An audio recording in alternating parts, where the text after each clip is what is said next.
இந்த உடல் முதல்ல நம்மளது இல்லை. பைபிள் நமக்கு தெளிவாக கற்றுக் கொடுக்கிறது. இந்த உடல் யாருது இல்லைங்க, நம்மது இல்லை. இந்த உடல் தேவன் நமக்கு தந்த ஒரு உன்னதமான பாத்திரம். நீங்க இந்த இந்த மொபைல்ல, இந்த மொபைல் வந்து கடையில் இருக்கு. இந்த மொபைல் நம்ம கைக்கு வரணும் அப்படின்னா நம்ம என்ன செய்யணும்? பணம் கொடுத்து இந்த மொபைலை நம்ம என்ன செய்யறோம்? சொந்தமாக்கிக்கிறோம்.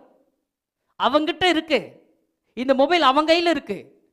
அதுக்கு தேவையான பணம் அவன் என்ன என்ன விலை நிர்ணயம் பண்ணி வச்சிருக்கிறானோ அந்த விலையை அவன் கையில கொடுத்துட்டு அவங்கிட்ட இருந்த அந்த பொருளை நம்ம வாங்கி நமக்கு சொந்தமாய் மாற்றிக்கொள்ளுகிறோம். அதே போலதான் கவனிக்கணும், நம்முடைய வாழ்க்கை அவங்க கையில் இருந்தது.